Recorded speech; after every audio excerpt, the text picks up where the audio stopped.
Irmãos, a palavra de Deus nos apresenta a família como sendo a base de toda a sociedade. Isso aqui eu tenho certeza que você já ouviu inúmeras vezes. A família é essencial para a formação do indivíduo e também para a saúde de toda a sociedade. No entanto, nós vivemos tempos difíceis, tempos em que a instituição familiar tem sido constantemente desafiada. Não, eu vou mais longe. Ela tem sido desvalorizada. Por isso que nesse mês, nós queremos voltar os nossos olhos para a família. Queremos te reanimar e queremos te desafiar a voltar os seus olhos para dentro do seu lar e fazer uma avaliação. Como vai a saúde da minha família? Como vai a minha vida em particular? Como vai o meu relacionamento conjugal? Como vai a minha relação com os meus filhos? Por isso que nós vamos bater nessa tecla. Famílias restauradas trazem como resultado gerações transformadas. Se nós queremos realmente transformar as gerações futuras, há muito que ser restaurado a partir de hoje, aqui, agora.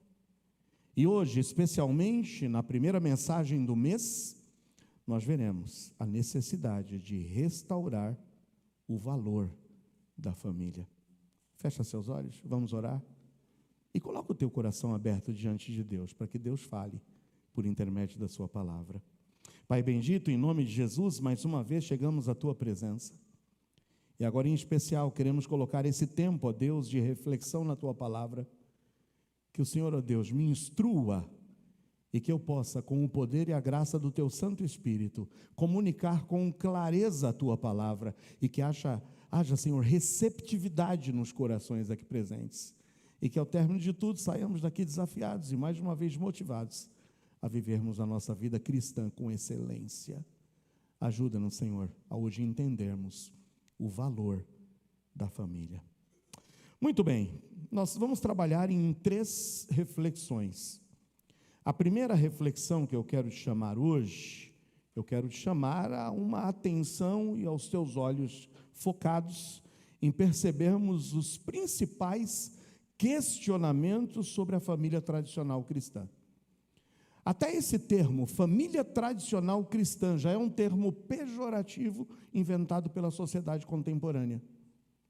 Quando você diz, não, eu sou casado, sou fiel à minha esposa, ou você diz, eu sou fiel ao meu esposo, não imaginamos, não desejamos, não, divórcio, essa palavra nós riscamos do nosso vocabulário, nós instruímos os nossos filhos no temor do Senhor, nós os levamos a viver uma vida moral e eticamente de acordo com os princípios da palavra de Deus. Aí você é taxado como alguém que segue o modelo de família tradicional judaico-cristão. É esse o termo pejorativo. Família tradicional está cada vez mais sendo desvalorizada e atacada nos nossos dias. É Deus quem fundou, é Deus quem idealizou a família. Quando a gente lê a palavra de Deus no livro de Gênesis, lá no capítulo 2, a partir do versículo 18, diz que Deus olhou e viu, não é bom que o homem esteja só, far-lhe-ei, portanto, uma ajudadora que lhe seja idônea e que esteja como que diante dele. E no versículo 24, disse que Deus então entregou a mulher ao homem, o homem e a mulher se conheceram, olharam-se, entreolharam-se, e aí Deus deu aquela ordem, que é a ordem formadora da família tradicional. Deixará, pois, o homem pai e mãe, unir-se-á à sua mulher, e ambos serão uma só carne. Esse é o modelo de família idealizado por Deus. Mas, irmãos, nós temos muitos questionamentos se levantando em nossos dias contra esse modelo de família. O primeiro que eu gostaria de te apresentar hoje é o movimento pautado nas ideias ligadas e centradas no secularismo e no relativismo moral.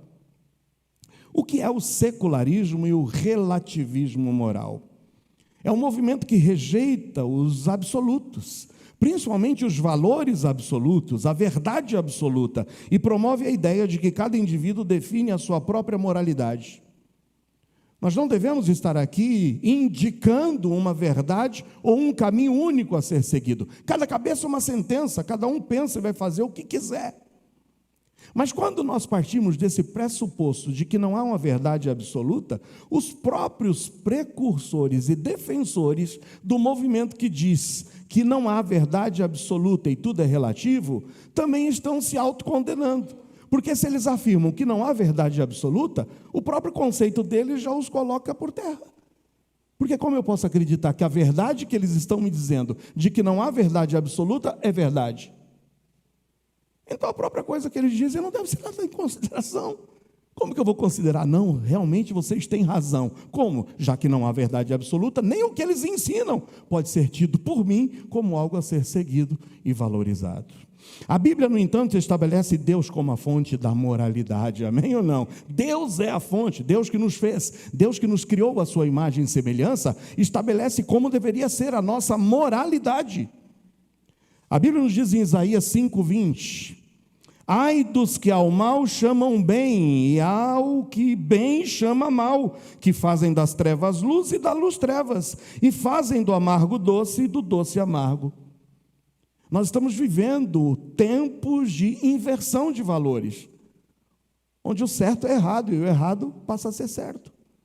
Ah, não, meus irmãos, esse relativismo moral, esse secularismo, não encontra embasamento na palavra de Deus. Haja vista que o próprio Senhor Jesus Cristo se apresenta em João 14,6, dizendo, disse-lhe Jesus, eu sou mas eu sou também Ele é a verdade. Direi eu que Jesus é verdade relativa? Ou eu creio que Jesus é a verdade absoluta? O próprio Senhor Jesus, na sua oração sacerdotal, em João 17:17, diz, Pai, santifica-os na verdade. A tua palavra é a verdade. Jesus é a verdade absoluta, e essa verdade absoluta está pautada na sua palavra. Pai, santifica-os e santifica-os na tua verdade. Ah, meus amados irmãos, em 2 de Paulo a Timóteo 3:16 e 17, diz que toda profecia é divinamente inspirada. E essa profecia que temos em nossas mãos é proveitosa para redarguir, instruir, corrigir, ensinar, para que o homem de Deus seja perfeitamente instruído para toda boa obra. Não existem relativos. A verdade não é relativa. O secularismo que nos apresenta uma moralidade relativa, onde cada cabeça tem uma sentença, quando confrontada com essa palavra, não, isso não encontra embasamento bíblico. E nós não podemos permitir que esse secularismo adentre ao seio de nossas igrejas, e nem tampouco ao seio dos nossos lares. Continue instruindo seus filhos na verdade, e a verdade é essa palavra, amém ou não? Instrua os seus filhos na verdade, porque sem referenciais morais, as famílias perdem a base para tomar decisões éticas, resultando em desordem e uma instabilidade social. Eu vi uma frase interessante que eu quero fechar esse primeiro movimento e questionamento à família, que vem através do secularismo e desse relativismo moral. E a frase diz que sem a âncora da palavra, a família naufraga no mar do relativismo. Sem a âncora dessa palavra, a família vai tender a naufragar no mar do relativismo. Mas não é só o secularismo, esse relativismo moral que tem atacado as famílias nos nossos dias. Há também o feminismo radical. Eu sei que quem estuda o feminismo sabe das suas determinadas ondas. Mas a segunda onda veio radicalizar o movimento feminista, onde a família tradicional passa a ser olhada e vista como uma estrutura que perpetua a dominação masculina e a opressão das mulheres. Por isso, a segunda onda do feminismo vem procurar emancipar a mulher, libertá-la dessa opressão patriarcal. E a mulher, então, se liberta e passa a querer imaginar que na sua vida ela não precisa e não depende do homem para nada. A Bíblia não apoia esse tipo de pensamento. Não existe na Bíblia nenhum apoio a que homem ou mulher sejam diferenciados em valor para Deus. Tanto homem e mulher foram criados à imagem e semelhança de Deus. Tem valor para Deus. Mas a relação é de complementaridade. Um complementa o outro. A Bíblia valoriza a mulher como essa ajudadora, como essa auxiliadora idônea. Em Gênesis 2,18, que nós recitamos para vocês no início, diz que não é bom que o homem esteja só, por isso far-lhe-ei uma ajudadora idônea para ele, legítima, verdadeira. Isso não tira da mulher o seu valor, e nem tampouco o seu empreendedorismo.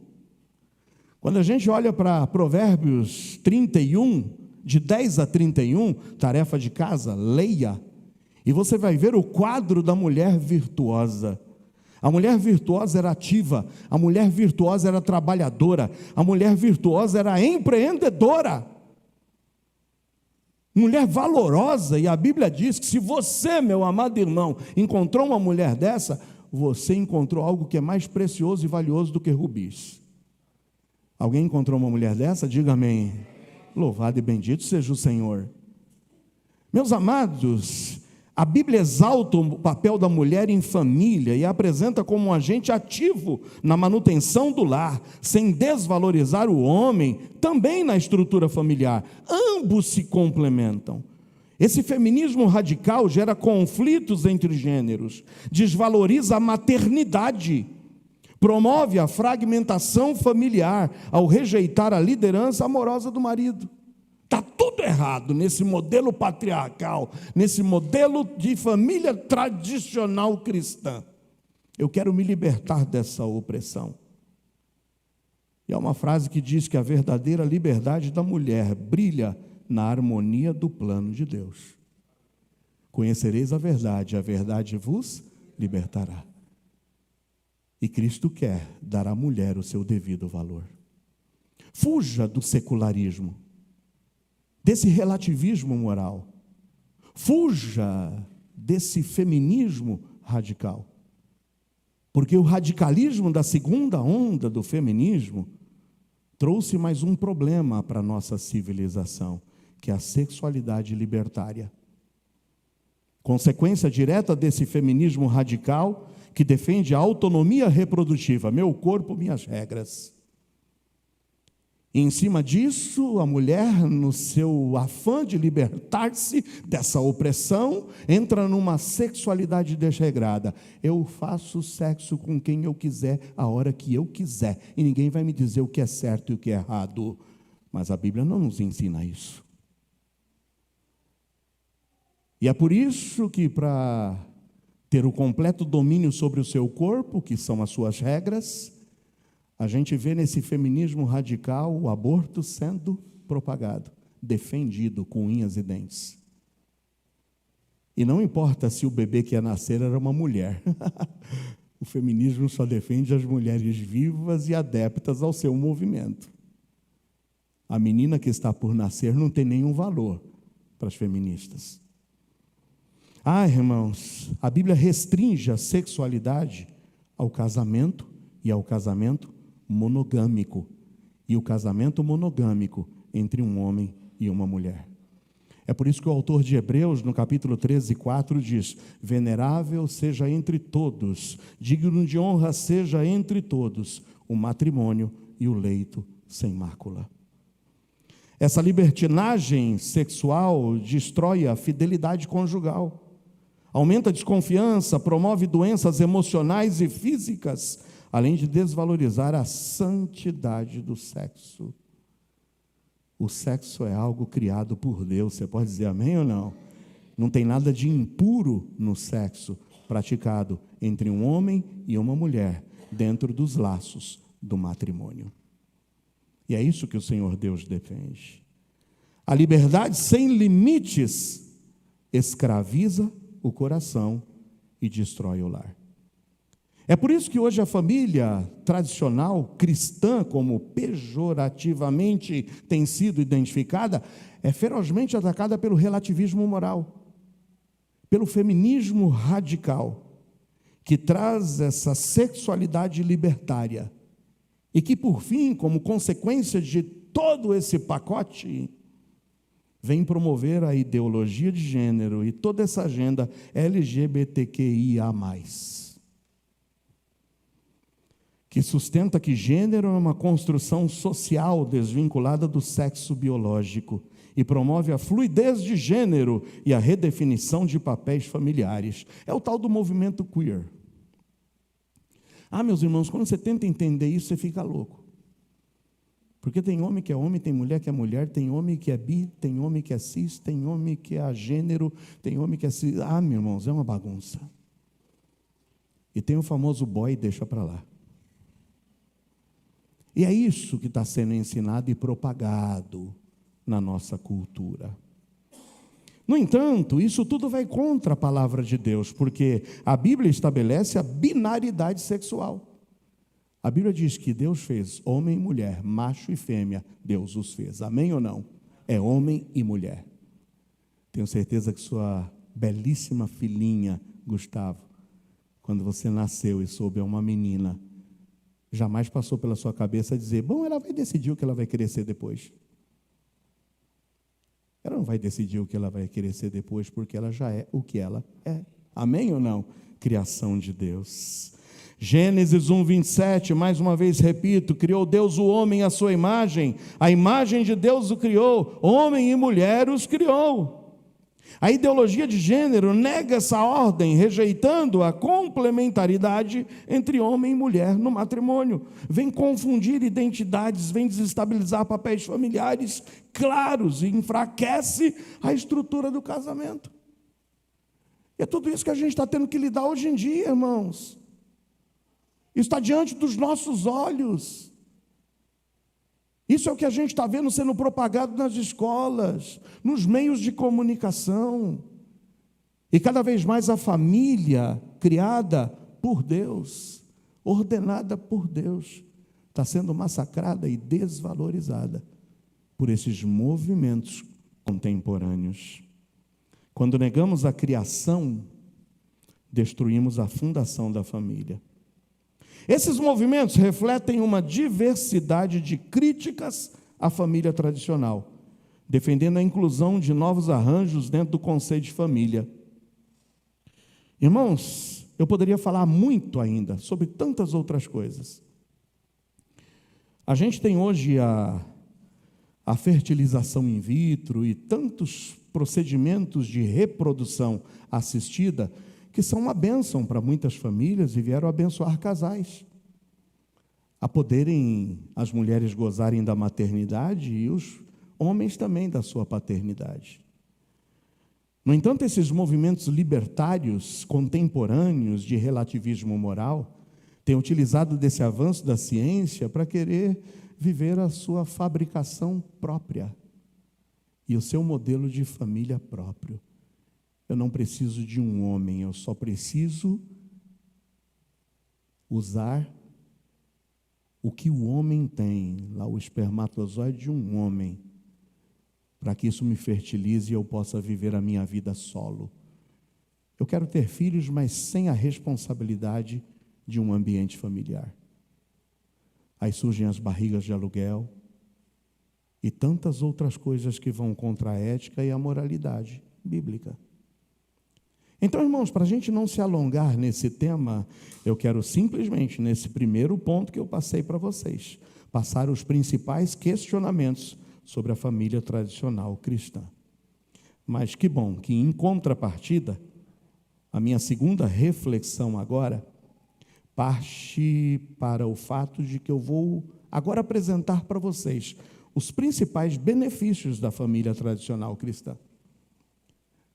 A família tradicional está sendo combatida, mas quais são os benefícios que esse modelo de família, instituído por Deus na sua palavra, traz para o indivíduo, para a sociedade e para a igreja? Será que tem benefícios? É claro que tem. Já que a família, que foi a primeira instituição criada por Deus, conforme o plano divino, desempenha um papel insubstituível em diversas esferas da existência, como, por exemplo, o grande, irmãos, benefício da família tradicional cristã, quando um homem e uma mulher se unem pelo matrimônio, estão dispostos a levar adiante essa união com fidelidade, honrando um ao outro, conforme os princípios bíblicos.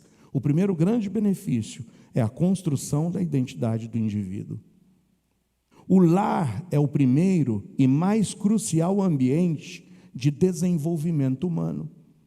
É dentro do seio do lar, é na família que se forjam os primeiros laços de afeto, onde se constrói a identidade e se recebe o suporte emocional necessário para enfrentar a jornada da vida. E se a família se une debaixo dos princípios dessa palavra, valorizando essa instituição, em obediência aos mandamentos do Senhor, irmãos, o que será criado a partir desse casal que se uniu é de fato um homem, uma mulher, um menino e uma menina, que será construído com identidade, com moralidade, com ética. Amém ou não? Lá em Provérbios 22:6 diz: ensina a criança no caminho em que deve andar, e ainda quando for velho, não se desviará dele. E nós temos inúmeros exemplos na Bíblia. Eu poderia falar de José. José ficou instruído, criado por seus pais, orientado no temor do Senhor, e que mesmo sofrendo os maiores reveses que você possa imaginar, as maiores traições, inclusive por parte dos seus irmãos, ele manteve-se íntegro, manteve o seu caráter e a sua moral ilibadas, lá no Egito, sendo tentado de todas as formas que você pudesse imaginar. Eu poderia citar também para vocês a vida de Daniel. Esse Daniel aqui também, né? Pode ser? Isso. Esse Daniel, mas o Daniel mais velho do que ele, que é o Daniel da Bíblia, que mesmo distante de casa, longe dos seus pais, longe dos seus líderes espirituais, tinha tão forte no seu coração plantado o caráter e a moral cristãs, que mesmo num país pagão, ele determinou e propôs no seu coração: eu não vou me contaminar com os manjares do rei. O que dizer também de Samuel? Serve o Samuel também daqui, e o Samuel mais velho, que é o Samuel que era profeta. O que Samuel fez, irmãos? Mesmo tendo pouco tempo com sua mãe, com a sua mãe sanguínea, porque lembra? Ana orou, pediu um filho ao Senhor, recebeu a bênção do Senhor e disse: Senhor, se tu me abençoares, eu darei o meu filho para o teu ministério. E na mais tenra idade, Samuel foi entregue a quem? A Eli. E como eram os filhos de Eli? Gente boa, né? Os filhos de Eli eram os piores que você pudesse imaginar, cretinos e não crentinhos. E mesmo sendo, desrespeitosos para com Deus, qual foi o futuro de Samuel? Alguém que temeu a Deus e que mesmo vivendo no meio daquelas más companhias que eram os filhos de Eli, ele tinha os seus ouvidos atentos à voz de Deus. E Samuel foi um grande profeta, um grande juiz em Israel. Um lar estruturado oferece segurança emocional, senso de pertencimento e valores que guiam decisões éticas. Por isso, um apelo aos pais: pai, dedique tempo para conhecer os interesses dos seus filhos, dedique tempo para orientá-los com base em princípios bíblicos, elogie os seus filhos mais do que você os critica, construa autoestima neles, sem defeitos, sem simplesmente se cobrarem, achando que ninguém os ama, que tudo que eles fazem é errado. Elogie, traga os seus filhos para junto de você, seja, acima de tudo, exemplo de honestidade e caráter para eles. Eu posso dizer do meu pai: eu nunca vi na minha vida, na minha época de criança, de adolescência e juventude, alguém bater na porta de casa para falar alguma coisa do meu pai, para fazer uma cobrança de algo que ele comprou e não pagou. Meu pai era um homem de caráter, que chegava nos fins de semana e dizia: vamos acordar? Vamos para a igreja. Ele não dizia: vai para a igreja, filho, mas ele dizia: vamos para a igreja. E é assim que meu pai me instruiu e me educou no caminho. Porque quando a gente lê Provérbios 22:6, a gente não se atenta para isso. Ensina a criança no caminho. Não é ensina a criança acerca do caminho. Olha, o caminho é aquele ali, siga o caminho. Não, eu estou com meu filho, ensinando, instruindo, educando no caminho, porque eu estou no caminho com ele. Você tem feito e marcado essa diferença nos teus filhos? Ah, irmãos, mas uma família equilibrada, uma família temente a Deus, que se une no matrimônio com o propósito de ser, sim, essa família tradicional cristã, que tem a palavra como sendo sua regra de fé e prática, não somente vai construir identidade no indivíduo, mas vai também construir uma sociedade mais justa e harmoniosa. Porque os nossos filhos estarão no mundo.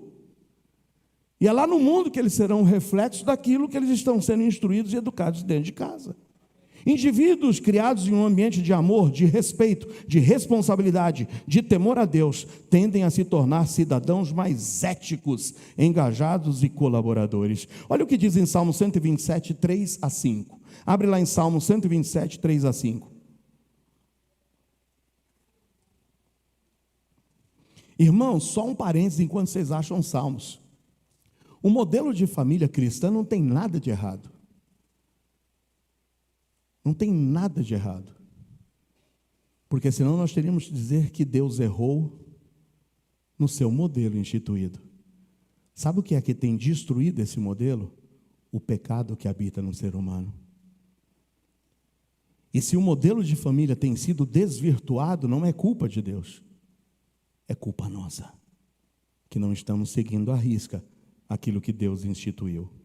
Eis que os filhos são herança do Senhor, e o fruto do ventre o seu galardão, como flechas na mão de um homem poderoso, assim são os filhos da mocidade. Bem-aventurado o homem que enche deles a sua aljava, não serão confundidos, mas falarão com os seus inimigos à porta. Os filhos são como flechas nas mãos de um guerreiro, e flechas não são para serem guardadas, flechas são para serem lançadas. Você tem que preparar o seu filho para a vida. A flecha não vai ficar para sempre dentro da tua aljava. Você tem que prepará-lo para enfrentar o mundo, enfrentar esses sistemas opressores e corruptores.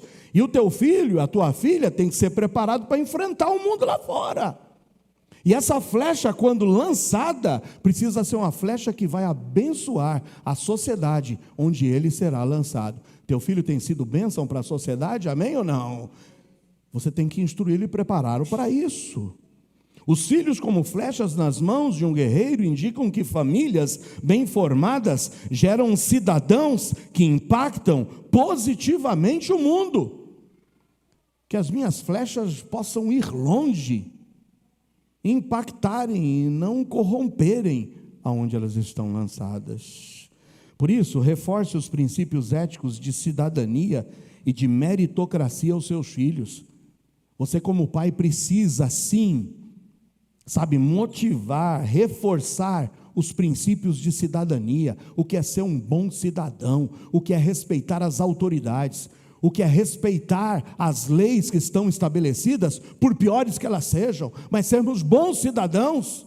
Nós precisamos sim instruir os nossos filhos que as coisas não são conquistadas de mão beijada, mas que a meritocracia precisa estar pautada no coração deles. Você vai fazer, você vai receber. Se não fizer, não recebe. Agora, dentro de casa, a palavra do crente não está sendo sim, sim, não, não. O pai fala uma coisa, a mãe fala outra. O menino ou a menina sabe para onde correr, quem é que vai alisar, quem é que vai defender e quem é que vai passar a mão.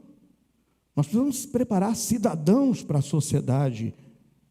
Modele a cidadania ética, sendo você mesmo aquele que vai defender as leis. Eu já disse para vocês e vou repetir, minha filha mais nova, que está aí, a Tainá, naquela época era a nossa nanazinha. E Naná estava com a gente, com Cida e eu, dentro do carro para estacionar no shopping. Já contei essa história, mas sempre tem gente nova aqui. E Tainá estava ali, entre os dois bancos, numa época em que ninguém usava cinto de segurança, não tinha cadeirinha, nada disso, né? Você é dessa época? que a gente viajava com 10 pessoas dentro do carro. O Fusca era preferido, que tinha aquele buraco lá atrás. A gente enfiava umas 3 crianças ali naquele buraco do Fusca atrás e íamos embora. E Tainá estava ali, com uma mãozinha nesse banco e outra aqui.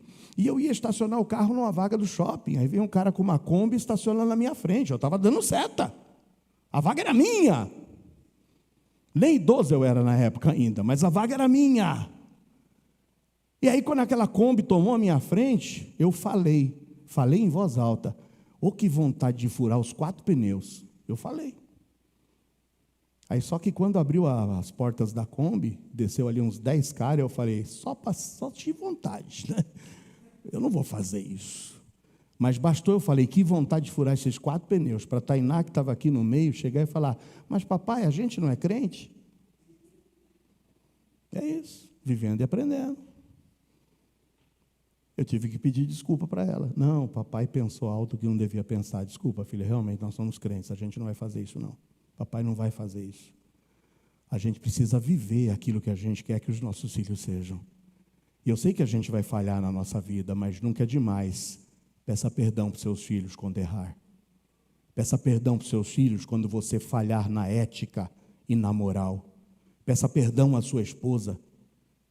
Sabe, quando você for grosso com ela e não a tratar com o zelo, a dedicação que ela merece, e você fizer isso desrespeitando-a diante dos seus filhos, peça perdão para os seus filhos, porque a forma como você tratar a tua esposa e os teus filhos observarem, é o modelo que eles vão fazer quando eles saírem de casa e tiverem os seus relacionamentos.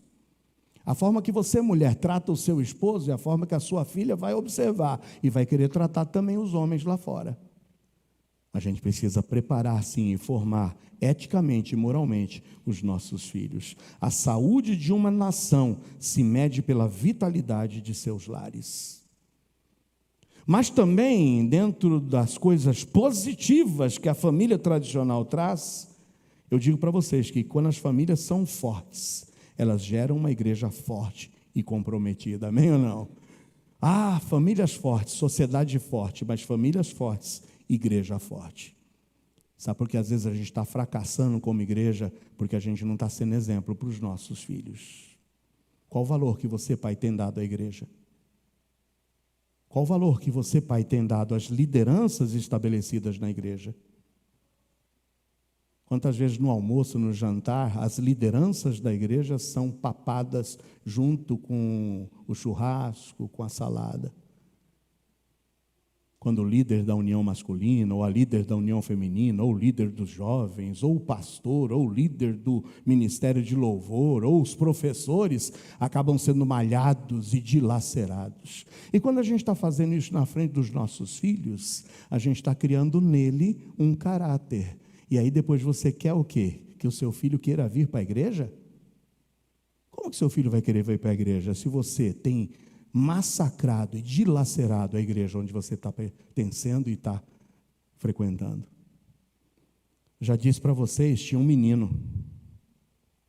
O pastor foi almoçar na casa da família. E quando chegou para almoçar na casa da família, sentou na mesa, o pastor todo ali, né, desconcertado, como é que faz, né? O pai, a mãe ali e o menino aqui, e o pastor e a esposa aqui. E o pastor dava uma garfada na comida e o menino olhando para o pastor. O menino não tirava os olhos do pastor. E o pastor começou a ficar incomodado, porque ele olhava o menino olhando para ele. Oi, bem? Aí o pastor chegou e falou, ô filho, por que você tanto olha para mim? Por que você está olhando tanto para o pastor? Ele falou, sabe que eu estou olhando, porque meu pai disse que o senhor come que nem um porco. O pai, na hora, abaixou a cabeça e falou. O menino só falou e replicou aquilo que ele ouve dentro de casa. O menino estava esperando ver se o pastor comia que nem um porco mesmo. Você percebe? A criança é assim. Que nós possamos criar uma igreja forte, amém ou não? Onde nós possamos ser exemplos para os nossos filhos de como devemos tratar a igreja do Senhor Jesus e como devemos tratar as lideranças que estão estabelecidas sobre nós.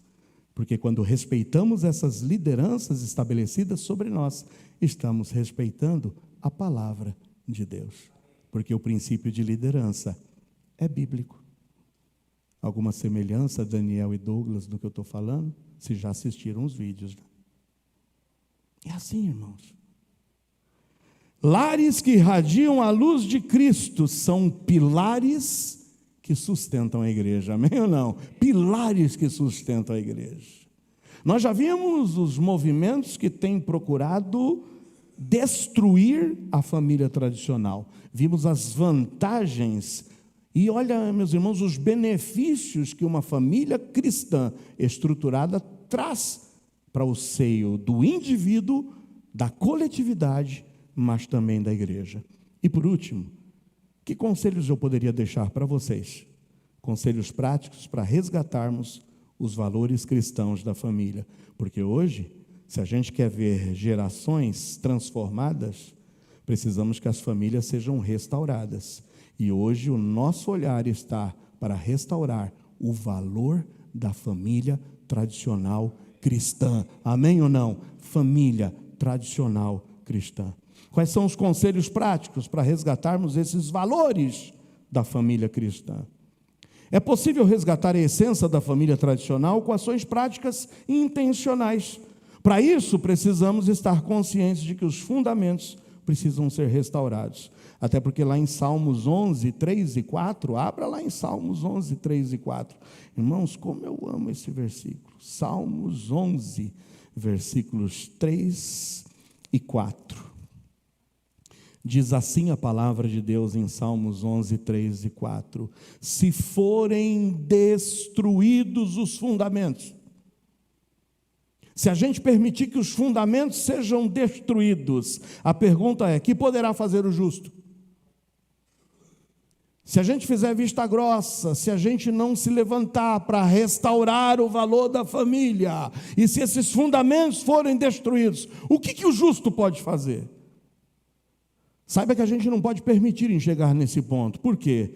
Porque o Senhor está no seu santo templo. Você pode dizer amém ou não? O Senhor está no seu santo templo. O trono do Senhor está nos céus. E os seus olhos estão atentos. E as suas pálpebras provam os filhos dos homens. O Senhor está olhando dos altos céus e está provando a gente. A gente está permitindo que esses fundamentos sejam destruídos. A gente está, simpatizando com esses movimentos destruidores da família tradicional. A gente está se alimentando de toda essa cultura. Ai, irmãos, em nome de Jesus, precisamos hoje resgatar os valores cristãos da família. E, em primeiro lugar, precisamos reafirmar a centralidade da Bíblia. Reafirma hoje: a Bíblia é o centro da minha vida. Esse livro é minha regra de fé e prática. Esse livro é o que vai reger a minha vida. Os princípios dessa palavra estão acima dos princípios estabelecidos pela sociedade e pelo mundo. E eu tenho que estar disposto, como os apóstolos estavam dispostos a dizer: se eu tiver um dia que escolher entre obedecer e os homens ou obedecer a Deus, eu já sei quem eu vou obedecer. Eu vou obedecer a Deus, amém ou não? Mais importa obedecer a Deus do que aos homens. Salmo 127, 1 nos direciona para essa centralidade da Bíblia, de Deus em nossas vidas. Em Salmo 127, 1 está escrito que se o Senhor não edificar a casa, em vão trabalham os que a edificam. Meu amado, você pode ter sociologia, filosofia, você pode fazer curso e aconselhamento conjugal. Se o Senhor não for o centro da tua família, o centro da tua casa, em vão será o seu trabalho. Nós precisamos restaurar a centralidade da Bíblia e de Deus nos nossos lares. O afastamento de Deus do nosso cotidiano familiar resulta em lares sem propósito, vulneráveis e simplesmente à mercê e reféns de conflitos e de uma falta de direção. Por isso, dedique tempo regular para a leitura e o estudo da Bíblia em família. Busque aplicar os seus ensinamentos no dia a dia. Se teus filhos ainda são menores de idade, em nome de Jesus, gasta tempo com teus filhos. Irmãos, essa igreja investe em material didático para culto infantil, para EBD. Teus filhos levam uma revista para casa.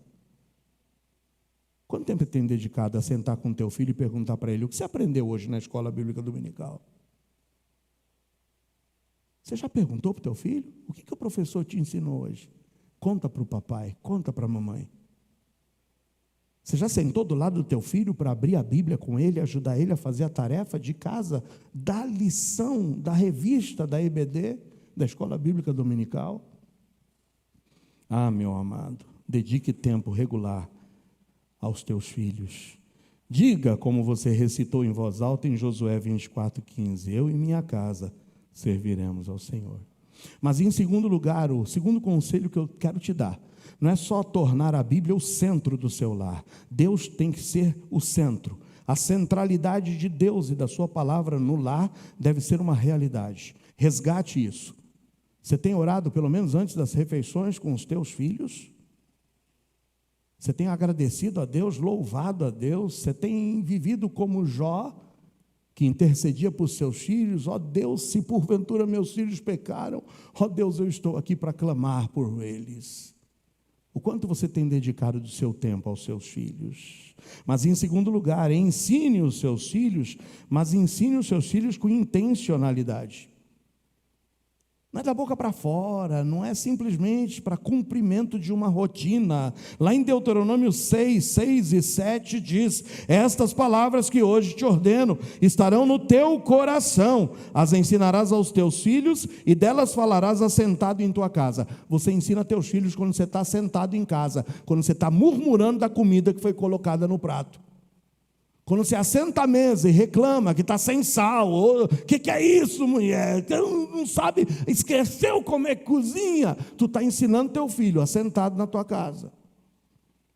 Mas o texto diz que eu também ensino os meus filhos andando pelo caminho. Como é que você trata as pessoas? Onde é que você joga o papel e o lixo quando você está no seu carro? Ah, irmão, que ódio, me perdoa. Ódio gospel, tá? Ódio cristão. Mas que ódio quando a gente está no trânsito, irmãos. Você vê aquele cara com o carro cheio de crianças. Ele abre a janela do carro e ele joga pela janela a lata de guaraná. Isso para não dizer a lata de cerveja. Ele joga o lixo na rua. Ele amassa um maço de cigarro. Já viu isso? Você já fez isso? Amém ou não? Não. Ninguém fez. Amassa o maço de cigarro e joga ali. A bituca de cigarro, está ali. A catarrada, no meio da rua. É rua.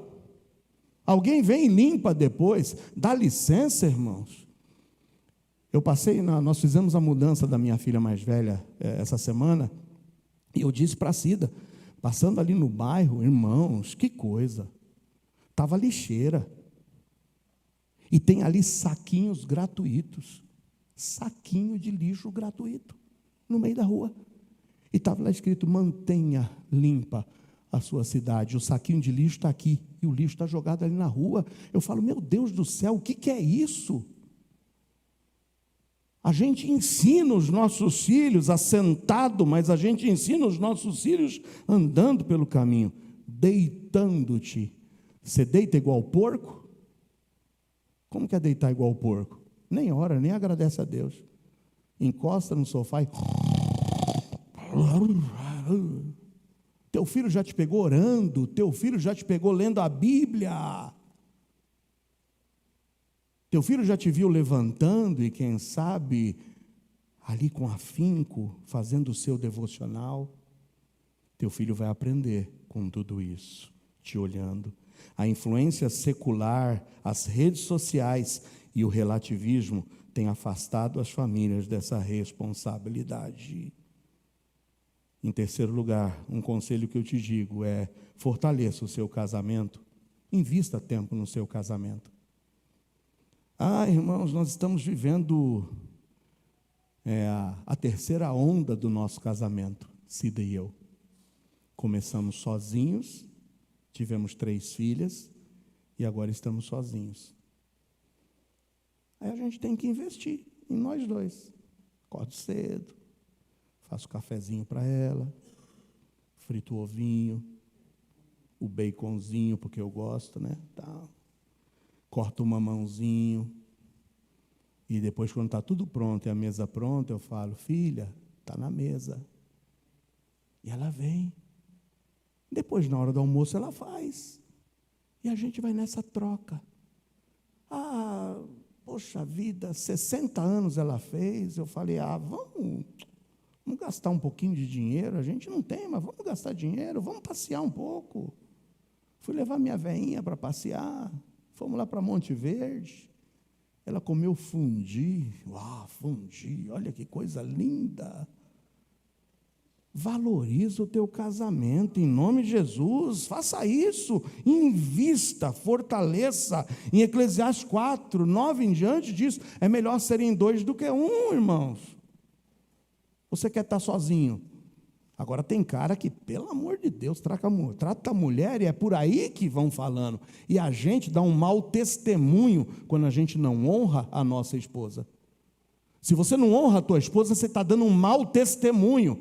É isso que o mundo está falando. Olha lá a família tradicional como é que é. Olha o cara, que carrasco que é. Chuta a mulher, vai na frente, daqui a pouco, olha, cadê a mulher? Esqueci ela em casa, trancada dentro de casa. Trata bem tua esposa em nome de Jesus, amém ou não? Mas você, esposa, também. Há quanto tempo você não trata bem o teu esposo? Já elogiou ele? Ou é só paulada? Irmãos, eu convivi com pessoas que o pior lugar que eles queriam estar é em casa.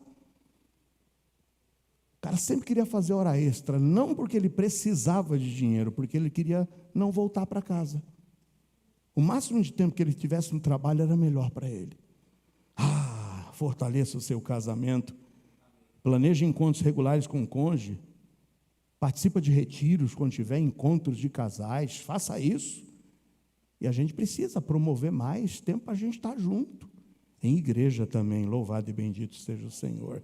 Mas eu te digo, como último conselho antes da conclusão de tudo, se eu posso e devo te dar um exemplo, envolva-se na igreja local. Mas envolva-se na igreja local, marido e mulher. Tem mulher que está negligenciando o marido, porque quer estar participando de tudo. E depois o marido vai odiar Deus e Jesus. Eu quero ganhar o meu esposo para Cristo, mas ela abandona o lar. Ela só está metida na igreja. Aí o marido fala: o que é isso? Não, você tem que trabalhar na igreja, mas você tem que dedicar tempo ao teu esposo também. E a mesma coisa vale para o esposo, para com a esposa. Sabe quando é que a minha relação com o Cida se fortaleceu mais? Quando nós passamos a trabalhar juntos para Deus. E assim, irmãos, onde ela está, eu estou. Onde eu estou, ela está.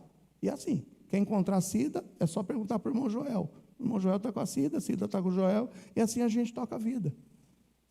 E assim que a gente leva, se fortalecendo no Senhor juntos. Hebreus 10, 24 e 25 diz: consideremo-nos uns aos outros para nos estimularmos ao amor e às boas obras, não deixando nossa mútua congregação, como é costume de alguns, antes admoestando-nos uns aos outros, e tanto mais quando vedes que se vai aproximando aquele dia. Esposo, a esposa está indo para a igreja, fala: eu vou contigo. Vai junto.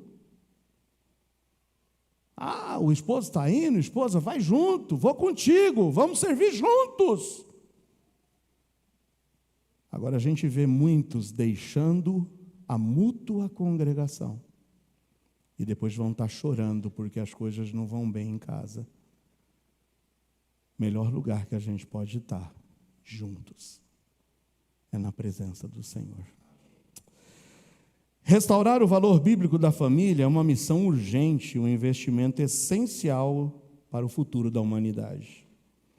Ao reconhecermos a centralidade da família no plano de Deus, ao compreendermos as perdas que a enfraquecem, e quando a gente está disposto a se dedicar na restauração dos princípios bíblicos, a gente vai realmente construir lares mais fortes, sociedades mais justas e uma igreja mais vibrante. Que a palavra de Deus seja a nossa bússola, amém ou não? Que o amor de Cristo seja o nosso guia nessa nossa jornada de resgate familiar. Porque o amor que sacrifica edifica, a fidelidade que persiste protege, e a fé que ensina eterniza. Famílias restauradas, gerações transformadas. Fecha seus olhos.